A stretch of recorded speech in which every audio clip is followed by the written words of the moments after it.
Добро вечер за Тихомир Стојановски, директор на да речам, да не направена грешка, тоа е професор на ФДО и уметнички директор на театарот Скрб и утеха. Дали се слушаме? Да, се слушаме.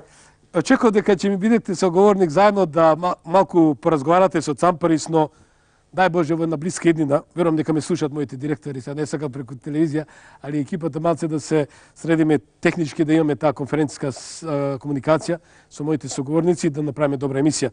Но еве, како и да е, вечерашната емисија е за респект и секако нашиот тим на директори дават се од себе да еве имаме прекрасна програма на македонската телевизија. Што ќе додадете визави ова што реков припейд македонизам? Дали можеме да бидеме македонци со припейд карта или патриоти на припейд карта? Да бидеме година, две или некоја минута и после ајде, само стомачето да си го наполниме, па шо биде нека биде, ќе си го сменим името и така натаму. Па ние имаме навистина еден цивилизацијски случај кој не е виден, мислам, по состојањето на светот.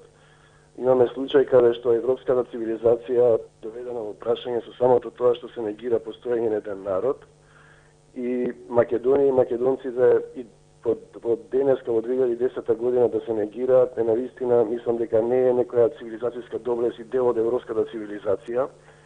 И најнакрај да не зборуваме за историјата, да зборуваме дека Господ сакал, ете, ние сме тука, ние сме македонци, Господ одредил да бидеме тоа што сме и сега ни се нуди да направиме договор, со кого да направиме договор за да се откажеме од самите себе, да бидеме некој друг, значи да не се почитуваме самите себе си, да не се сакаме себе си, да се негираме себе си, што мислам дека навистина не е доблесно и не е во духот на европската цивилизација. Од друга страна, феноменот Македонија кој последниве 100 години ја доведува европската цивилизација, европската демократија во прашање, е тоа дека и денеска не е завршена македонската приказна на онаа поделба на Македонија, и ние како македонци ако сме успеале да простиме на тоа, бидејќи две европски членки на Европската унија го негираат постоењето на македонскиот народ.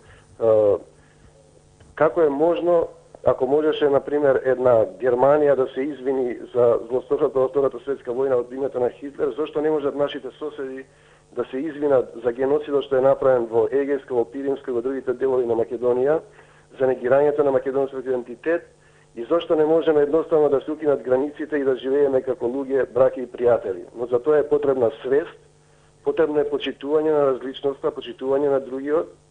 Значи, ние никому не му браниме да биде тоа што е, ниту и браниме на ниједна од соседните земји да биде тоа што е, а нам ни се наметнува и се врши страшен притисок, нецивилизиран притисок врз целиот народ со медиумите и веројатно се трошат огромни пари за да не убедат дека треба да направиме некаков договор со некого. И повторно ќе кажам, ако Господ рекол да има Македонија и македонци, со кого ние треба всушност да го правиме тој договор? Мислам дека треба да се сакаме и почитуваме себе си, зашто Македонија навистина е една духовна приказна икота.